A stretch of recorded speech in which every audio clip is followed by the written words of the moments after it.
திமுக மீண்டும் ஆட்சிக்கு வரக்கூடாது என ராகுல் காந்தி நினைப்பதாகவும், மீறி வந்தால் திருடன் கையில் திறவுகோல் கொடுத்தது போலாகிவிடும் எனவும் கடிந்துரைத்துள்ள பாஜக முன்னாள் தலைவர் அண்ணாமலை, வரலாற்றில் இல்லாத அளவிற்கு திமுக ஆட்சியில் பெண்களுக்கு எதிரான குற்றங்கள் நிகழ்ந்துள்ளதாகவும், அதிமுக ஆட்சியில் தொடங்கப்பட்ட திட்டங்களை முதலமைச்சர் மு.க.ஸ்டாலின் ரிப்பன் வெட்டி திறந்து வைப்பதாகவும் குற்றம் சாட்டியுள்ளார்.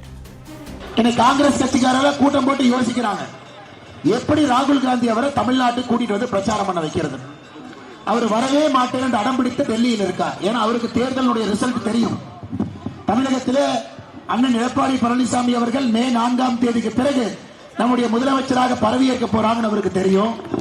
அதே போல தமிழகத்தில் அனைத்து இந்திய அண்ணா திராவிட முன்னேற்ற கழகம் தலைமையிலான தேசிய ஜனநாயக கூட்டணி 210 சட்டமன்ற உறுப்பினர்களை பெற்று ஆட்சிக்கு வரப்போதும் தெரியும்.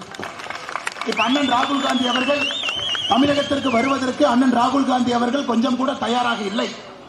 அதனால தமிழக காங்கிரஸ் கட்சி தலைவர்கள் எப்படியாச்சும் சிங்காநல்லூருக்கும் நம்முடைய கோயம்புத்தூர்ல இன்னொரு தொகுதியில் இருக்கக்கூடிய கவுண்டம்பாளையத்துக்கு கொண்டு வர வேண்டும் என்று யோசிக்கிறாங்க.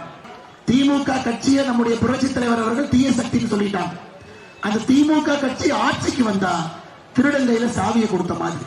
கடந்த 5 ஆண்டு காலமாக வீட்டை பூட்டி வீட்டுக்குள்ள யார் இல்ல, திமுக காரங்கையில சாவியை கொடுத்து தமிழக மக்கள் படாத பாடு கொட்டுப்பட்டிருப்பதை கடந்த 5 ஆண்டு காலமாக நாம் பார்த்துக் கொண்டிருக்கின்றோம்.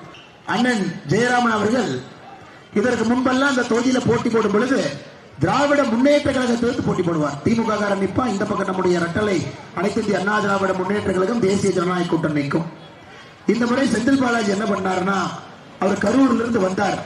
மொத்த கோயம்புத்தூர் திமுகவையும் ஒழிக்க வேண்டும் என்று ஒரு ஸ்கெட்ச் போட்டு அந்த ஸ்கெட்சை இந்த முறை இம்ப்ளிமெண்ட் பண்ணியிருக்கிறார்.